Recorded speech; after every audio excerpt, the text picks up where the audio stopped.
Good morning student. आज हम material noun को स्टडी करेंगे।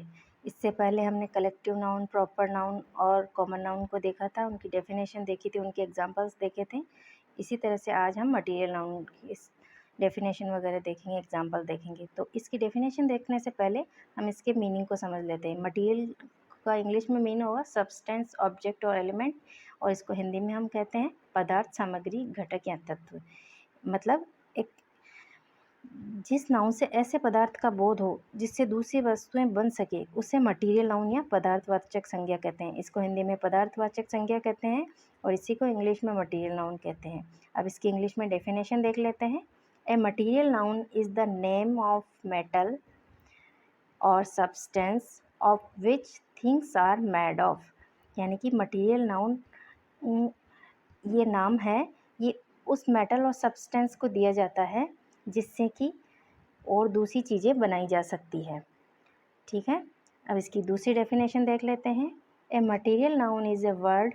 एक मटेरियल नाउन एक वर्ड है यूज्ड फॉर द सब्सटेंस, जो इस तरह की चीज़ों या पदार्थ के लिए यूज़ किया जाता है, of which things are made of, जिससे कि चीज़ें बनाई जा सकती है। तो इससे हमको पता चलता है कि मटेरियल नाउन क्या होता है। मटेरियल नाउन वह नाउन होता है या वह संज्ञा होती है जिससे कि दूसरी चीज़ें बनाई जा सकती है, उनको हम मटेरियल नाउन कहते हैं।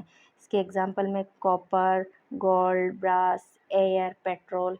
इनको एग्जांपल को हम आगे और अच्छे से समझ लेते हैं। इसकी और एक और डेफिनेशन भी देख लेते हैं ताकि हम इसके मीनिंग को अच्छे से समझ सकें। A term material noun is given to those element या object from which things or substance are made।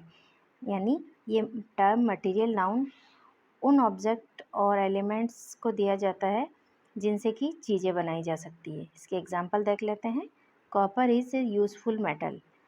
ये कॉपर यहाँ पे मटेरियल नाउन का एग्जांपल है। My ring is made of gold, यानी कि मेरी रिंग गोल्ड से बनी हुई। तो गोल्ड एक मटेरियल है जिससे कि रिंग बनी हुई है। Brass is yellow. यहाँ पे ब्रास की बात की जा रही है जो कि एक मटेरियल है जो येलो कलर का है।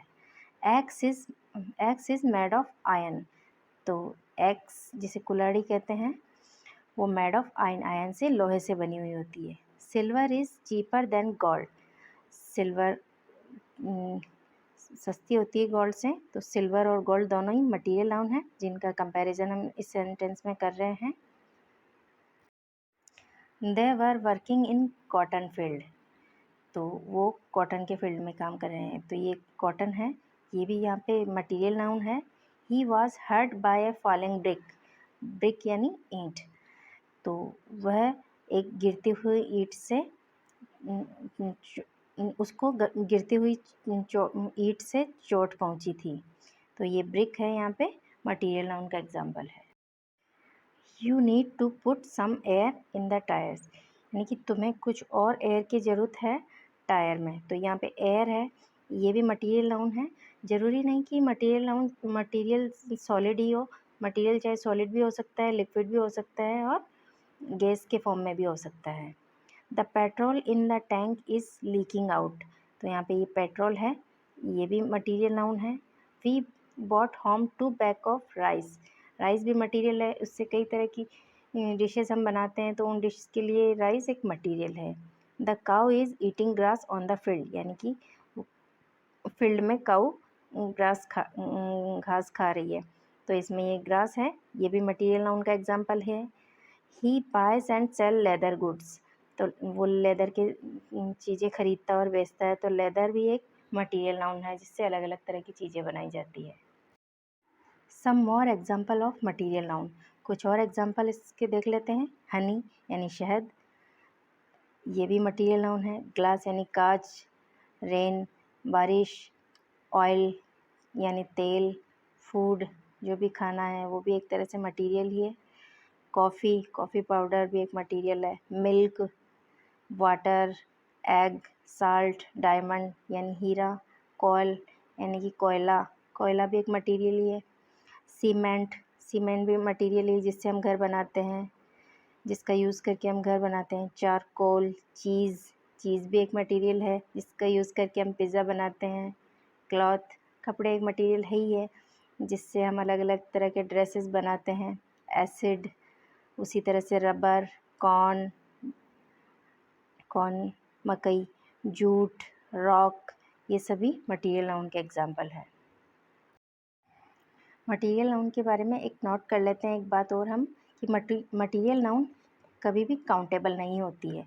तो ये नहीं पे ज़्यादा फोकस करना है हमको कि मटेरियल नाउन काउंटेबल नहीं होती है, इनकी गिनती नहीं की जा सकती कि 1 गोल्ड, 2 गोल्ड, 3 गोल्ड या 1 राइस, 2 राइस, इस तरह से इनकी काउंटिंग नहीं हो सकती है, पर इनको नापा या तोला जा सकता है कि जैसे 1 kg राइस, 1 kg गोल्ड, इस तरह से, या 1 लीटर मिल्क, इस तरह से। इनके पहले एन द कोई भी आर्टिकल का यूज़ नहीं होता है। एन तो उनके आगे आता है जिनकी काउंटिंग होती है, तो इनकी काउंटिंग ही नहीं हो सकती, तो एन तो आएगा ही नहीं। और द आर्टिकल जनरली इसके आगे यूज़ नहीं होता है, बट एक ही सेंटेंस में अगर इस मटेरियल नाउन को अपन डेफिनेट बनाते हैं, उसका कोई मॉडिफायर देके कि जैसे वो वाला सेंटेंस हमने देखा ऊपर, the petrol in the tank is leaking out, तो इसमें पेट्रोल को हमने इसका मॉडिफायर दिया साथ में इन द टैंक, तो इस तरह से हमने इस पेट्रोल को डेफिनेट बनाया है और इसके आगे द आर्टिकल लगाया है। तो अगर इसको उसी सेंटेंस में इसका कोई मॉडिफायर दिया हो या उसकी कोई डेफिनेट बनाया गया हो, तब तो इसके आगे द लगता है, वैसे जनरली इनके आगे द नहीं लगता। ये सदैव सिंगुलर नंबर में यूज़ किए जाते हैं। ये जो भी मटेरियल नाउन है उनको हम सिंगुलर नंबर में यूज़ करते हैं, क्योंकि इनकी काउंटिंग तो हो ही नहीं सकती, तो फिर सिंगुलर ही रहेंगे। और इनके साथ हमें जो वर्ब आएगी वो भी सिंगुलर ही आएगी। तो जैसे ये देख लेते हैं फिर से एग्जांपल, ब्रास इज़ येलो, तो यहाँ पे ये इज़ है, ये सिंगुलर वर्ब है जो कि सिंगुलर नाउन के साथ ही यूज़ होती है, तो ये सिंगुलर नाउन है इसलिए इसके साथ वर्ब भी सिंगुलर ही आएगी। कॉपर इज़ यूज़फुल मेटल, तो कॉपर सिंगुलर नाउन है तो इसके साथ वर्ब भी सिंगुलर ही आएगी। इस तरह से आज हमने मटेरियल नाउन को बहुत अच्छे से समझा है। नेक्स्ट वीडियो में हम एब्स्ट्रैक्ट नाउन के बारे में और देखेंगे। ज़्यादा से ज़्यादा इनके एग्जाम्पल को ध्यान में रखना ज़रूरी है, क्योंकि एग्ज़ाम में जो मेनली क्वेश्चन आते हैं वो एग्जाम्पल बेस्ड ही आते हैं। डेफिनेशन हम समझने के लिए पढ़ते हैं कि हमको ये समझ आ जाए कि भाई मटेरियल नाउन वैसे कहते किसको है। ठीक है students, I hope you like it.